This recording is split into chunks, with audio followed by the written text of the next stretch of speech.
Hello students, welcome to the rapid revision series. मेरा नाम है गौतमी नायर और आज हम करने वाले हैं फेडरलिज्म के टॉपिक को अच्छे से रिवाइज। तो सबसे पहले डेफिनेशन क्या है एक फेडरल गवर्नमेंट का? That in which power is divided between the central authority and there are various constituents. यहाँ पे स्टेट भी हो सकता है, यहाँ पे प्रोविंसेस भी हो सकते हैं, या फिर लोकल गवर्नमेंट्स भी हो सकते हैं। नाउ स्पेशली यहाँ पे ध्यान देने वाली बात यह है कि फेडरल गवर्नमेंट में कम से कम दो लेवल पे तो गवर्नमेंट को एग्जिस्ट करना है।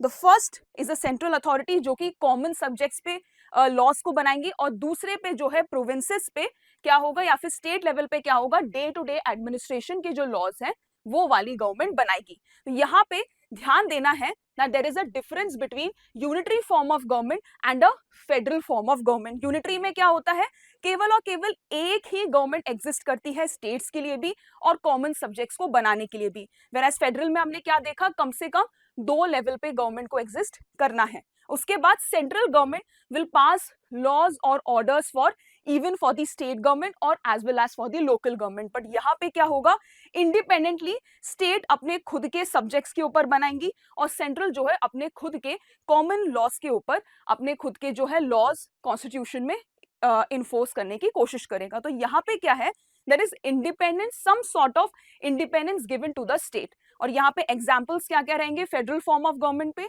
India is an example, USA is an example, और सबसे बड़ा example unitary form of government का है द यूनाइटेड किंगडम।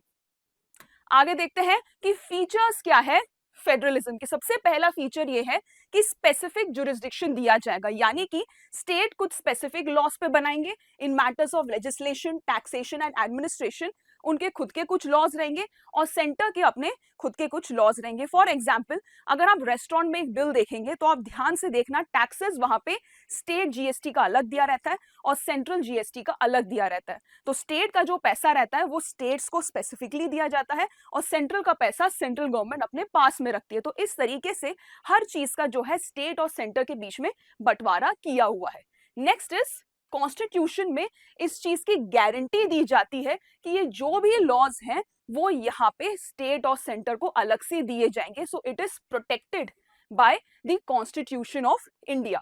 नेक्स्ट, यहाँ पे ध्यान देने वाली बात यह है कि जितने भी फेडरल प्रोविजंस रहेंगे, सेंटर और स्टेट की जो पावर्स रहेंगे, that can not be unilaterally changed by any one level of government. ऐसा नहीं है कि सेंटर के पास ज्यादा पावर्स हैं तो वो स्टेट के जितने लॉज या स्टेट के जो सब्जेक्ट्स हैं उस पे भी वो अपना कंट्रोल एस्टैब्लिश कर पाए।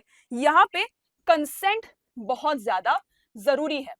एंड आपके एनसीईआरटी में भी ये चीज दी हुई है that if any federal provision has to be changed, if any powers of the centre and state has to be changed, then it has to be passed by both houses of the parliament, जिसमें at least 2/3 of majority चाहिए रहती है and plus 50% ratification of the state is required. Now next feature is that जो court है, यानी कि जो high court है, सुप्रीम कोर्ट है, they are going to resolve any dispute which arises between the center and the state, so they act as an umpire between the states and the center.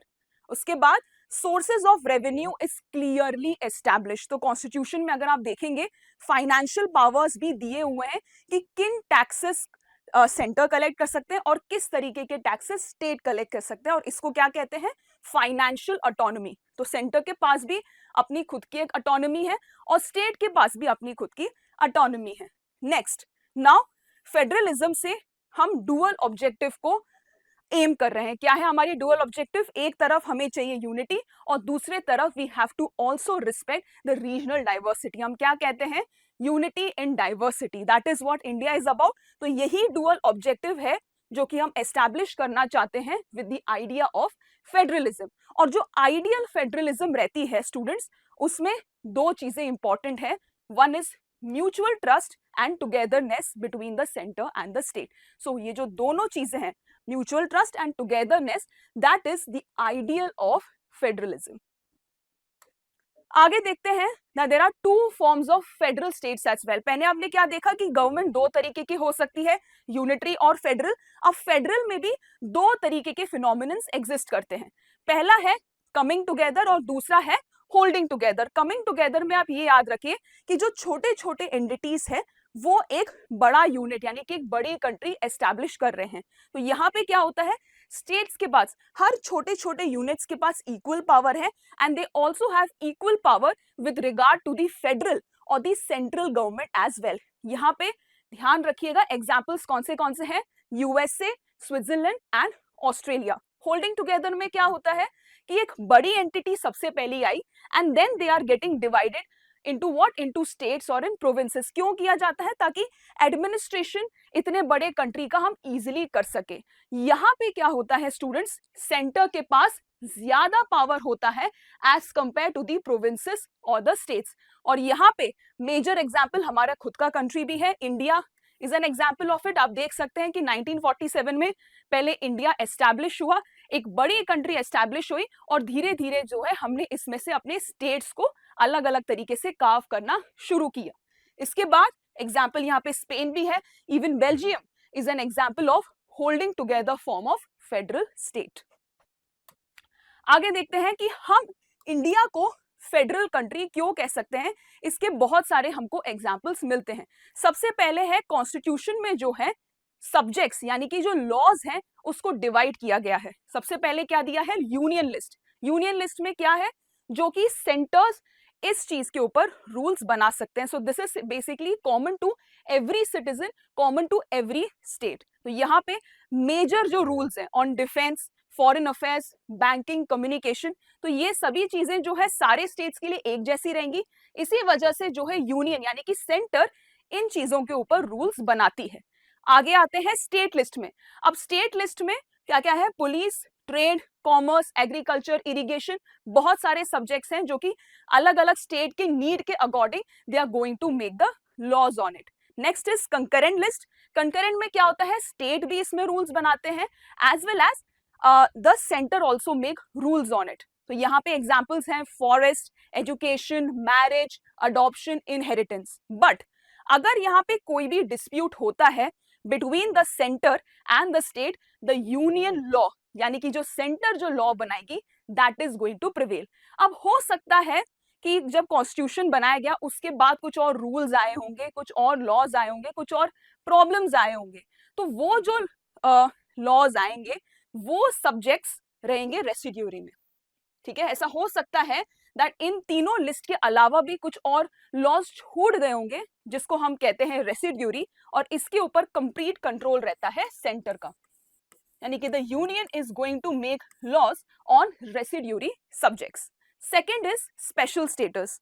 Article 371 में कई सारे states को special status दिया गया है। For example Assam, Nagaland, Mizoram, तो north eastern states आप ले सकते हैं, तो इनको किसी तरीके का एक स्पेशल स्टेटस दिया गया है। क्यों दिया है? Because the government wanted to protect their land, protect their culture, and they also wanted to give them some sort of employment benefits in the government services as well।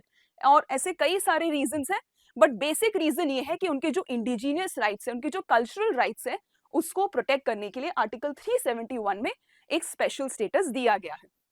आगे आते हैं union territories में। अब यहाँ पे क्या है, states के पास अपने खुद के राइट्स हैं, स्टेट सब्जेक्ट्स हैं उनके पास जिसके ऊपर वो अपने खुद के स्पेसिफिक लॉज बना सकते हैं।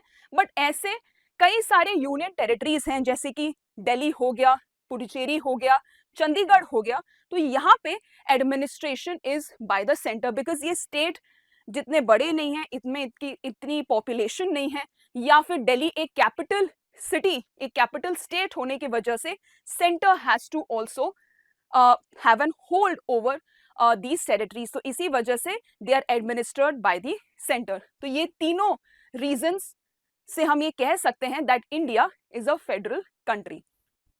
Now प्रैक्टिस में देखना पड़ेगा कि क्या वाकई में इंडिया फेडरल कंट्री है कि नहीं है। तो सबसे पहले लिंग्विस्टिक स्टेट्स का एक तरीके से 1947 में एक एक्सपेरिमेंट किया गया था कि क्या लिंग्विस्टिक बेसिस पे, क्या लैंग्वेज के बेसिस पे हम स्टेट्स को डिवाइड कर सकते हैं या नहीं। तो पहले कुछ लीडर्स जैसे नेहरू हो गए, पटेल हो गए, they were against it, but धीरे धीरे इसकी रीजनल डिमांड बढ़ती गई। तो based on the language they started to make states, और बाद में based on ethnicity, based on culture also states were made, जैसे कि नागालैंड हो गया, मिजोरम हो गया। ये लैंग्वेज के बेसिस पे स्टेट्स नहीं है, ये एथनिसिटी और कल्चर के बेसिस पे स्टेट्स को बनाए गए हैं। बट इनिशियल कौन से स्टेट्स हो गए, जैसे कि गुजरात हो गया, महाराष्ट्र हो गया, Punjab, Haryana, they were made on the basis of language. Next, language policy. Now, ध्यान देने वाली बात यह है कि इंडिया का कोई भी नेशनल लैंग्वेज नहीं है. ऑफिशियल लैंग्वेज इनिशियली कॉन्स्टिट्यूशन में हिंदी को रखा गया था, but there are so many people, there are so many states जो कि नॉन हिंदी स्पीकिंग कम्युनिटीज हैं, तो उनके लिए 22 लैंग्वेजेस को क्या किया गया, शेड्यूल किया गया. तो अब गवर्नमेंट में, सेंट्रल गवर्नमेंट में अगर कोई भी एग्जाम होता है, वो एग्जाम आप ये 22 शेड्यूल लैंग्वेजेस में भी दे सकते हो. And English still continues as an official language because there are so many non-Hindi speaking communities. So इन्होंने एक क्वेश्चन रेस किया था. There was a lot of clash between the Hindi speaking within the Hindi belt as well as the non-Hindi speaking community, so that एक unity बने रहे, so that लड़ाइयाँ नहीं हो on the basis of language. English को हम आज भी ऑफिशियल पर्पसेस के लिए हमने कंटिन्यू किया है in the government sectors. Now third is center state relations. Now initially Congress party was ruling, तो सेंटर में भी as well as in the state the Congress was ruling. तो यहाँ पे जो है सेंटर का बहुत ज्यादा दबदबा था, बट 1990s में जो है कोएलिशन पॉलिटिक्स का जो है एरा स्टार्ट हुआ ना. कोएलिशन में क्या हुआ कि कोई भी एक सिंगल पार्टी को मेजॉरिटी मिली ही नहीं. So a lot of parties had to come together in order to form a government. तो जब ये हुआ तब क्या होना शुरू हुआ, यहाँ पे हो रहा पावर शेयरिंग. ठीक है. And the supreme court also respected this sort of autonomy given to the states. और जो सेंटर का एक जो दबदबा था स्टेट के ऊपर, वो धीरे धीरे जो है खत्म होना शुरू हुआ और पावर शेयरिंग का जो है एरा वो शुरू हुआ विद द कोएलिशन गवर्नमेंट्स. अब हम आगे देखते हैं decentralisation. This is very important topic for your board exam. तो डिसेंट्रलाइजेशन अगर हम इजी वे में हमको डिफाइन करना है तो क्या है, when the power from the centre and the state is given to the local bodies. इसको क्या कहते हैं हम आसान भाषा में, डिसेंट्रलाइजेशन. क्यों किया गया डिसेंट्रलाइजेशन भाई? क्योंकि इंडिया जो है एक लार्ज कंट्री है और अगर इसको एडमिनिस्टर करना है, इसको रूल करना है, तो हमको जो है पावर्स को divide at the grass root level करना ही पड़ेगा. नेक्स्ट रीजन क्या है, बहुत सारे जो इश्यूज हैं वो लोकल लेवल पे अगर हमको रिजॉल्व करना है तो भी हमको डिसेंट्रलाइजेशन की मदद लेनी पड़ेगी. भाई अगर कोई लोकल इशू है तो सेंटर को उसके ऊपर लॉज नहीं बनाने पड़ेंगे. सेंटर को अपने जो फाइनेंसेस है, रिसोर्सेज हैं, अपने जो ऑफिसर्स हैं, वो इस चीज के लिए डेडिकेट करना नहीं पड़ेगा. लोकल लेवल के जो इश्यूज है वो लोकल लेवल में ही रिजॉल्व हो जाएंगे. And third is most important part of democracy as well, वो क्या है, डिसीजन मेकिंग पावर जो है सिटीजन्स को दिया जाएगा. अब जितना ज्यादा पावर को ग्रास रूट लेवल तक पहुंचाएंगे, citizens will be able to participate more in democracy. ठीक है. बट डिसेंट्रलाइजेशन में इनिशियली जो है कई सारे इश्यूज को देखा गया. सबसे पहला इशू क्या था कि जो पंचायत और म्युनिसिपैलिटीज थे उनके ऊपर डायरेक्ट कंट्रोल स्टेट का था. और दूसरा क्या था कि जो लोकल गवर्नमेंट्स थे इनके पास पैसा नहीं था, इनके पास रिसोर्सेज नहीं था. पावर तो दे दिए भाई, बट पैसा और रिसोर्सेज दिया ही नहीं. तो इसी वजह से जो है 1992 में लोकल गवर्नमेंट को क्या मिला, एक कॉन्स्टिट्यूशनल स्टेटस मिला. उसके कुछ इंपॉर्टेंट प्रोविजंस क्या है, mandatorily you have to hold regular elections. Reservation देना था for the seats of SCs and STs, and for all positions 1/3 of the seats had to be even reserved for women. And state election commission को भी establish करना पड़ा. उसके बाद state needs to share some powers as well as revenue as well. तो हमने क्या पढ़ा था स्टार्टिंग में, फीचर्स ऑफ फेडरलिज्म में फाइनेंशियल ऑटोनॉमी. तो यहाँ पे लोकल गवर्नमेंट को फाइनेंशियल ऑटोनॉमी मिली based on the constitutional status. It was given in the year of 1992. अब यहाँ पे जो है दो तरीके के सिस्टम्स एस्टैब्लिश करते हैं, एक अर्बन लेवल पे और दूसरा रूरल लेवल पे. रूरल लेवल पे हम इसको फेमसली क्या बुलाते हैं, द पंचायती राज सिस्टम. तो यहाँ पे क्या होता है, जो विलेजेस रहते हैं यहाँ पे ग्राम सभा रहती है and it is headed by the sarpanch. और बहुत सारे विलेजेस, बहुत सारे ग्राम सभा मिलके बनाते हैं द पंचायत समिति, या फिर कुछ स्टेट्स में इसको ब्लॉक भी बुलाते हैं या फिर मंडल भी बुलाते हैं. और कई सारे ब्लॉक्स और मंडल डिस्ट्रिक्ट लेवल पे बनाते हैं द जिला परिषद. ये तीनों लेवल पे लोग इलेक्ट होते हैं. इनके जो चेयरपर्सन होते हैं, इनके जो मेंबर्स होते हैं, they all are directly elected. Zila parishad में इलेक्टेड मेंबर्स के साथ उस पर्टिकुलर डिस्ट्रिक्ट के एमएलएज भी इस जिला परिषद के पार्ट होते हैं। अर्बन लेवल पे, टाउन लेवल पे होते हैं म्यूनिसिपैलिटीज, और म्यूनिसिपल कॉर्पोरेशंस एग्जिस्ट करते हैं बिग सिटीज में, और यहाँ के जो हेड रहते हैं इलेक्टेड रहते हैं, it is called as a mayor. और म्यूनिसिपैलिटीज में जो इलेक्टेड हेड रहते हैं इसको कहते हैं म्यूनिसिपल चेयर पर्सन। बट इसके अलावा भी आज भी हम जो है कुछ पॉजिटिव्स और नेगेटिव्स डिसेंट्रलाइजेशन में देख सकते हैं। पॉजिटिव क्या है भाई, इसके चलते हुए कॉन्स्टिट्यूशनल स्टेटस के वजह से we can say that democracy has deepened. और दूसरा क्या है, रिजर्वेशन दिया गया है विमेन को, तो इसलिए voice of the women, voice of STs and STs have also got representation at a constitutional level. और नेगेटिव्स क्या है कि बहुत सारे स्टेट्स में अभी भी पावर्स ऑफ रेवेन्यू को अभी भी लोकल गवर्नमेंट तक दिया गया नहीं है। हालांकि कॉन्स्टिट्यूशनल स्टेटस दिया गया है, बोला गया है कि स्टेट को पावर्स और रेवेन्यू को देना है लोकल गवर्नमेंट तक, बट आज भी कई सारे ऐसे एग्जाम्पल्स हैं जहां पे स्टेट ने एडिक्वेट रिसोर्सेस अभी तक लोकल गवर्नमेंट को ट्रांसफर नहीं किए हैं। तो बच्चों ये था entire chapter of federalism. I hope this was useful for you. आगे भी ऐसे में और रिविजन वीडियोस के साथ आपसे मिलूंगी, आपके साथ मेरी मुलाकात होगी। Till then take care, bye.